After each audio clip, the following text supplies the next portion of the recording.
तो फिल्म की शुरुआत होती है और हमें जॉन वू को दिखाया जाता है जो कि एक साइकियाट्रिस्ट है और अपनी एक पेशेंट जो कि उसकी बहन भी है उसकी मेडिकल हेल्थ पर एक डॉक्यूमेंट्री बना रही है। वो बताती है कि आज से चंद साल पहले योंग सू की मॉम मर गई थी जिसका उसने बहुत ज्यादा स्ट्रेस ले लिया, साथ ही उस पर पढ़ाई का भी स्ट्रेस था। इसी वजह से उसकी मेंटल हालत काफी खराब हो गई। उसे बीमारी क्या थी ये जानने के लिए उसका एमआरआई किया जाता है। वो बेड पर लेट जाती है, बाहर से जॉन वू और सभी डॉक्टर्स उसे ऑब्जर्व करने लग जाते हैं, लेकिन एकदम से उस रूम की लाइट फ्लिकर करती है और योंगजू वहाँ से गायब हो जाती है। ये देखकर सभी डॉक्टर्स डर जाते हैं और दो डॉक्टर्स उस रूम में उसे चेक करने के लिए जाते हैं। तो यहीं पर कोई ना दिखने वाली पावर सभी डॉक्टर्स को उठाकर दूर दीवार पे फेंक देती है और अगले ही पल हमें योंगसू एक खौफनाक हुलिये में खड़ी दिखाई जाती है। अब सीन कट होकर हमें डीमन हंटर्स की टीम को दिखाया जाता है जिसमें 3 लोग हैं, जिसमें सबसे पहले आता है इनका लीडर बावू, उसका मैनेजर किम और एक लड़की जिसके अंदर डीमंस को भगाने की ताकत है। इनके पास अभी एक क्लाइंट आता है जिसकी बेटी अभी कुछ दिन पहले ही गायब हो गई थी और वो लड़की ऐसी नहीं थी कि वो अपना घर छोड़कर जाए। पुलिस के साथ साथ कई डिटेक्टिव्स ने उस लड़की को ढूंढने की कोशिश की थी, लेकिन जो कोई भी उसे ढूंढने के लिए निकलता है अजीबोगरीब एक्सीडेंट के चलते मारा जाता है। अब बाबू ये केस लेने को मान जाता है और जो बंदा ये केस उसके पास लेकर आया था वो बाबू को वार्न करता है कि सब कुछ बहुत ध्यान से करना क्योंकि इस केस में बहुत से लोग मारे जा रहे हैं। इस टाइम टीवी पर भी एक न्यूज चल रही थी जिसमें बताया जा रहा था कि कोरिया में बहुत ही अजीब तरीके से आए दिन लोगों का मर्डर हो रहा है जिसके किलर का कुछ पता नहीं। जहाँ पर लोग मारे जाते हैं वहाँ पर अजीब रिचुअल की चीजें देखने को मिलती हैं और कुछ लोग अजीब हरकतें करते भी दिखाई देते हैं। यहाँ तक कि सीसीटीवी में एक आदमी को भी नोटिस किया गया था जिसने मासूम लोगों को मारा और फिर सीसीटीवी में देखा।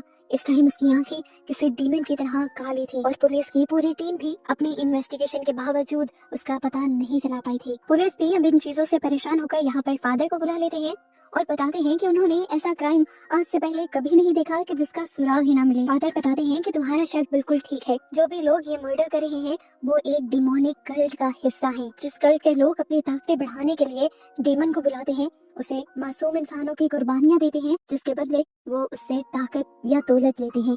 अब सीन कट होकर हमें बाबू को दिखाया जाता है जो उस केस की इन्वेस्टिगेशन करने निकला है, यानी उसी लड़की को ढूंढने के लिए निकला है। वो एक अजीब सी बिल्डिंग के अंदर जाता है जहाँ पर बहुत से यंगस्टर्स अजीब हालत में थे। बाबू यहाँ एक लड़की को कुछ पैसे थमाता है और उनसे कल्ट ग्रुप का पता चला लेता है कि कहाँ पर कुछ लोग बैठकर अजीबोगरीब रिचुअल करते हैं। यह हॉल इसी बिल्डिंग के अंदर था जिसके बाहर गार्ड्स भी खड़े थे। बाबू इन सिक्योरिटी गार्ड्स को मारते हुए अंदर जाता है और हमें दिखाया जाता है कि यहाँ पर एक डेमोनिक रिचुअल चल रहा था और जिस लड़की को ये लोग ढूंढने आए थे उसे एक बहुत बड़े डिमोनिक हाथ के स्टैचू पर लिटाया गया था जिसके जरिए ये लोग डीमन को बुला रहे थे। इस पूरे कल्ट ग्रुप में एक आदमी वही था जिसे न्यूज में दिखाया भी गया है।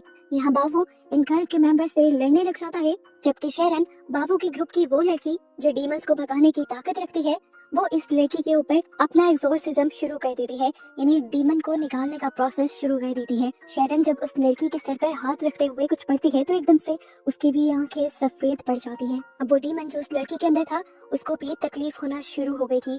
इस मासूम लड़की की आंखें बिल्कुल काली पड़ चुकी थी और बाबू का मैनेजर ये सब कुछ रिकॉर्ड कर रहा था। इसी सब के दौरान वो नोटिस करता है कि यहाँ पर जितने भी कल्ट के मेंबर्स थे उन सबके कान के पीछे या गर्दन के पीछे एक ही किस्म का टैटू बना हुआ था और इस टैटू को भी वो रिकॉर्ड कर लेता है क्योंकि इस टैटू का इस सारे केस से गहरा ताल्लुक हो सकता है। यहाँ पर दिखाया जाता है कि शेरन के एक्सोर्सिज्म की वजह से वो लड़की आखिर तड़प तड़प कर बेहोश हो जाती है और कुछ देर बाद जब उसे होश आता है तो शेरन उन्हें खुशखबरी देती है कि इसके अंदर से डीमन पूरी तरह चला गया है क्योंकि डीमन ने अभी उस पर पूरा कब्जा नहीं बनाया था और अब ये लड़की डीमन की पावर से आजाद थी, यानी इनका ये मिशन कंप्लीट हो चुका था। अब अगली सुबह हमें मालूम होता है कि बाबू को इस केस से जो पैसे मिले थे उसके जरिए वो एक ऑर्फनेज खोलना चाह रहा था जहाँ पर बिन माँ बाप के बच्चे रहेंगे। उसे उन बच्चों का इतना ख्याल इसीलिए था क्योंकि उसके भी मॉम डैड नहीं थे और वो भी एक ऑर्फनेज में रहता आया था। अब सीन कट होकर हमें दोबारा से साइकियाट्रिस्ट जोंगवू को दिखाया जाता है जो अपने लीड डॉक्टर को अपनी बहन की कंडीशन दिखाती है और बताती है कि उसका प्रॉब्लम अब मेंटल प्रॉब्लम से कहीं आगे है। उसे अपनी बहन का मामला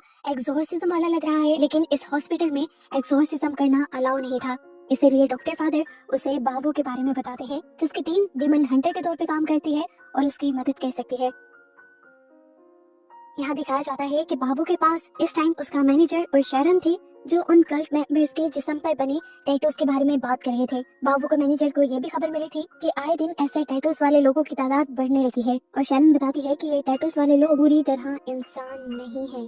कहने का मतलब उसका यही था कि वो डेमन कल्ट का हिस्सा है। अभी बाबू इन्हीं चीजों को लेकर परेशान ही हो रहा था कि डॉक्टर जोंग वो यहाँ पर आ जाते हैं। वो बाबू से मदद चाहती थी, लेकिन बाबू को जब ये पता चलता है कि उसे यहाँ पर डॉक्टर फादर ने भेजा है तो वो उसकी मदद करने से इनकार कर देते हैं। जोंग वो थोड़ा सा उदास हो जाती है और जाते जाते बाबू से कहती है, मैं बस आपसे इतना कहूंगी कि इस पेन ड्राइव में मेरी बहन की फुटेज है, आप जरा उसे देख लें। जोंग वो अब हॉस्पिटल वापस आ जाती है, जहाँ पर वो देखती है कि उसकी बहन तो रूम में थी ही नहीं। जोंग वो भागकर अपनी बहन के कमरे में जाती है तो एकदम से उसकी बहन उसके पीछे आकर खड़ी हो जाती है और ऐसे जोंग भी उससे डर जाती है। अब जोंग मुड़कर बेड पर देखती है तो उसकी बहन आराम से बेड पर लेटी हुई थी, कुछ इस तरह से कि जैसे वो यहाँ से हिले भी ना हो। इन सारे सिचुएशंस के बाद एक और मर्तबा जोंग वो फादर डॉक्टर के पास जाती है और उन्हें बताती है कि उसकी बहन की हालत तो बिगड़ती जा रही है और डीमन हंटर्स ने भी उसकी मदद करने से मना कर दिया है। यहाँ फ्लैशबैक से हमें पता चलता है कि बाबू ने अपने मैनेजर और शेरन दोनों की ही जान लूसीफर डीमन से बचाई थी, जिसके बाद से ये लोग एक साथ काम करने लगे थे और लोगों की मदद करने लगे थे। यहाँ बाबू को बताए बगैर शेरन और मैनेजर दोनों मिलकर योंग सू के वीडियो क्लिप्स देखने लग जाते हैं और ये देखकर तो वो वाकई डर गए थे। उसकी हरकतें बहुत ज्यादा अजीब थी। वो घर में क्रॉल कर रही थी, कभी वो उल्टे कदमों चलती थी तो कभी वो पोसेस हालत में एकदम से अपनी बहन के पास आ जाती थी। साफ जाहिर था कि वो पोसेस है, उसके ऊपर किसी ताकत का कब्जा है। अभी वो लोग ये फुटेज देख ही रहे थे कि यहाँ पर बाबू भी आ गया और बाबू ने देखा कि वो लड़की किस तरह खुद किसी के असर में आकर अपने आप को ही नुकसान पहुंचा रही है। उसने अपने गाल पे कट भी मारा था। ये लोग अगले फुटेजेस देखते हैं और पता चलता है कि जब योंगसू को हॉस्पिटल पे लेकर जाया गया तो किसी भी किस्म के इलाज ने उसके ऊपर कोई भी तब्दीली नहीं की। ये लोग अब योंगसू के घर की फुटेज देखते हैं, जिसमें वो देखते हैं कि पिछले कई महीनों से जितने भी लोग योंगसू के घर पे आ रहे थे उन सबकी गर्दनों पे वही कल्ट वाला टैटू था। उन्हें पता चल गया कि योंगसू के साथ जो कुछ भी हो रहा है उसके पीछे उन कल्ट का ही हाथ है। इस कल्ट के बारे में बात करते हुए उसे अपना पुराना दोस्त याद आ जाता है जो उसके साथ भाइयों की तरह ऑर्फनेज में रहता था। उसके अंदर भी डीमन को भगाने की पावर्स थी और कुछ और पावर्स भी, जिनसे ऑर्फनेज के बच्चे बहुत ज्यादा डरने लगे थे।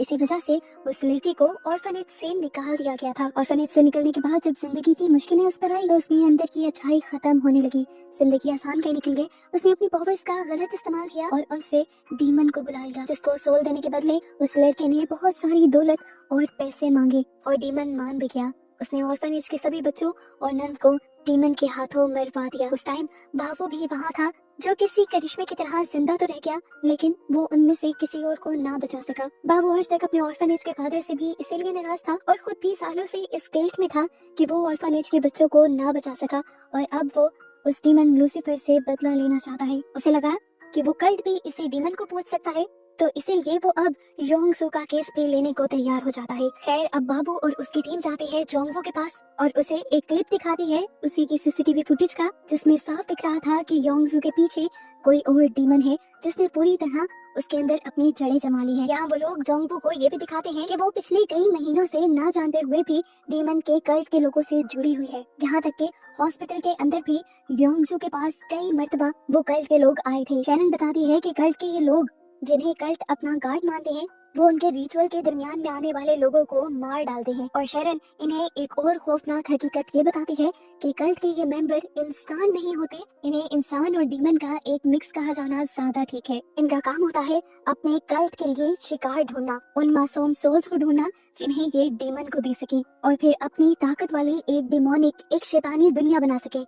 ये सब बातें बताने के बाद ये लोग अपना एक्सोर्सिज्म शुरू करना चाहते थे। जोंगवो उन्हें योंगसू के कमरे में लेकर जाते हैं, जहाँ पर शेरन उसे अजीब तरीके से देखती है और उसका सर पकड़ते हुए उसका एक्सोर्सिज्म शुरू कर देती है। लेकिन यहाँ पर डिमोनिक ताकतें इतनी ज्यादा थी कि उन्होंने योंगसू को ऊपर उठा लिया और उसका पेट भी जाकर दूर हुआ, जिसे बाबू ने पकड़ लिया। हालांकि योंगसू शेरन के हाथ से काफी दूर हो गई थी, लेकिन शेरन फिर भी अपने मंत्र पढ़ते जा रही थी, जिसकी वजह से डिमन आखिर उसे नीचे गिरा देता है और बाबू दोबारा उठाकर उसे बेड पे लेटाता है। शेरन दोबारा उसके सर पे हाथ रखकर अपने मंत्र पढ़ना शुरू कर देती है। इस मर्तबा उसके इन मंत्रों से डीमन को बहुत ज्यादा दर्द होता है और वो शेरन के ऊपर ही अटैक करता है। शेरन की आंखें एकदम से सफेद पड़ जाती हैं और शेरन उठकर उड़ते हुए दूर दीवार पर जाकर लगती है। सिर्फ शेरन ही नहीं, अगले ही झटके में इस डीमन ने बाकी सब लोगों को भी यहाँ से उठाकर दूर फेंक दिया था। ये लोग जब खड़े होते हैं तो देखते हैं कि योंगसू यहाँ थी ही नहीं। फौरन ये लोग सीसीटीवी कैमरास चेक करने जाते हैं और इन्हें पता चलता है कि योंगसू कमरे से बाहर निकल गई थी और बाहर जाते ही उसने इस असाइलम में मौजूद सभी पेशेंट्स को आजाद कर दिया था ताकि वो डीमन हंटर्स की टीम को बाहर जाने से रोक सके। यहाँ पर जोंगबो जब अपनी बहन को बचाने के लिए जाती है तो देखती है कि योंगसू सड़क के बिल्कुल दरमियान में खड़ी हुई थी और उसके पास जाते ही वो बेहोश होकर उसके हाथों में ही गिर जाती है। बाऊ और उसकी टीम भी भागकर यहाँ आ जाती है और शेरन बताती है कि योंगसू के ऊपर जिस डीमन ने कब्जा किया हुआ है उसका नाम वो नहीं जान पाई और बगैर नाम जाने एक्सोर्सिज्म करना बिल्कुल भी मुमकिन नहीं है। डीमन ने अपनी जड़ें योंगसू के अंदर जमा ली थी और फौरन एक्सोर्सिज्म करना जरूरी था, जिसके लिए डीमन का नाम जानने के लिए शेरन उनसे कहती है कि हमें उसी घर में जाना होगा जहाँ से ये सब शुरू हुआ था। थोड़ी देर में ये लोग जोंगवू के घर पहुँच जाते हैं। जाते ही ये लोग सारे सीसीटीवी ऑन कर देते हैं और घर के सभी खिड़कियां, दरवाजे, रोशनदान बंद कर देते हैं या कह लें कि सील कर देते हैं। योंगसू को चेयर पे बांधकर बिठा दिया जाता है और उसके गिर्द नमक के 2 दायरे बना दिए जाते हैं। शेरन बताती है कि एक्सोर्सिज्म का ये प्रोसेस 6 स्टेजेस में होगा। इस सब के दौरान जोंगवू को योंगसू की हालत को देखते रहना है कि कहीं उसकी इंसानी बॉडी मरने तो नहीं वाली या वो ज्यादा दर्द तो नहीं सह रही। और इन 6 के 6 स्टेजेस के दौरान शेरन को उस डीमन का नाम जानना है जिससे ये एक्सोर्सिज्म पूरा होगा। शेरन अपना पहला स्टेप शुरू करती है और यहाँ पर कुछ स्पेल्स पढ़ते हुए उसके सामने लोहे की एक चीज ले आती है जो योंगसू के आते ही टेढ़ी पड़ने लग गई और इससे साबित हुआ कि वो डीमन बहुत ज्यादा तेज है। शेरन ने कहा कि उसकी ताकत का इतना यहाँ पे होना इस चीज की अलामत है कि उस कल्ट के बहुत सारे मेंबर्स यहाँ कहीं छुपे हुए होंगे। ये सुनकर बाबू पूरे घर में फिर जाता है और ढूंढ ढूंढ कर चुन चुन कर उन सारे कल्ट के मेंबर्स को मारने लग जाता है। यहाँ बाबू उन कल्ट के मेंबर्स को मार रहा था तो अंदर शेरन दोबारा अपना रिचुअल शुरू कर चुकी थी, जिस रिचुअल से अब ये जमीन तक हिलने लगी थी। डीमन को बर्दाश्त नहीं हो रहा था कि शेरन ये सब करे।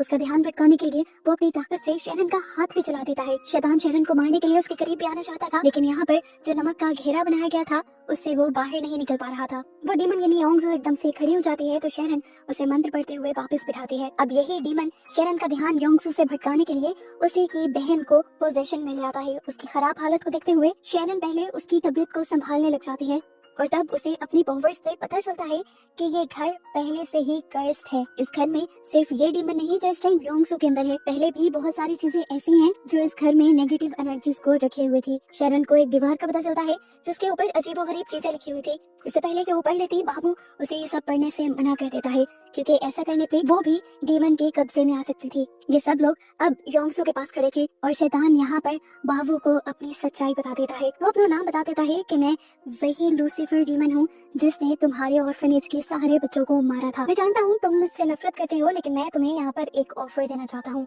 अगर तुम मेरी ऑफर कबूल कर लो, मेरे साथ मिल जाओ, मेरा कहना मानने लगो, तो मैं तुम्हें इमोर्टल बना दूंगा, जिसके बाद तुम कभी मरोगे ही नहीं। जिस टाइम बाबू ये सारी बातें सुन रहा था, हकीकत में हमें दिखाया जाता है कि इस टाइम वो शैतान के पोजीशन में आकर शेरन का ही गला दबा रहा था। अब डीमन अपनी ताकत से यहाँ की सभी चीजों को जमाने लग जाता है। ठंड बढ़ जाती है और इन लोगों की हालत खराब होने लगती है। एकदम से शेरन की भी तबीयत बिगड़ती है और अगले ही सेकंड हम शेरन को डीमन की दुनिया में देखते हैं।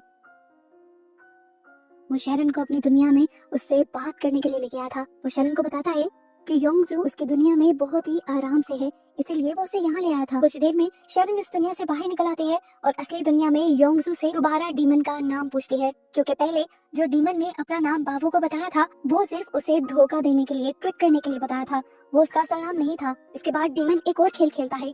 वो योंगसू की आवाज में यहाँ बहुत ही इमोशनल होकर जोंगफू को बुलाता है तो वो भी उसके गिर्द बना नमक का ये सर्कल पार करते हुए अपनी बहन के पास चली जाती है। ऐसे उस सर्कल का असर टूट जाता है और डेमन जल्दी से उस नमक को अपने इर्द गिर्द से उड़ा देता है और आजाद हो जाता है। अब क्योंकि वो आजाद हो गया था तो सबसे पहले वो यहाँ के लोगों को उठाकर दूर पटकता है और योंगसू को लेकर यहाँ से चला जाता है। यहाँ पर अब अजीबोगरीब चीजें होना शुरू हो जाती हैं। जिस तरह बाबू के मैनेजर को कोई अजीब सी ताकत आसमान में उठा लेती है, इन लोगों के ऊपर चीजें आने लगती हैं और तब बाबू को समझ आता है कि उस डीमन के अलावा भी इस घर में बहुत कुछ अजीब चल रहा है। जोंगबू को बाबू की ये बात सुनते ही एक बात याद आती है कि जब से उसने ये घर खरीदा था उसने कहा था कि इस घर के बेसमेंट में कुछ बड़ी बड़ी चीजें हैं। जोंगबू को ये भी याद आता है कि उन लोगों की गर्दन पे भी वही कल्ट वाले निशान थे। ये बात जैसे ही वो बाबू को बताती है तो बाबू फौरन बेसमेंट में जाता है। दूसरी तरफ बाकी सब लोग मिलकर अब योंगजू को देख रहे थे जो इन्हें ड्राइंग रूम में छत से लटकी नजर आती है।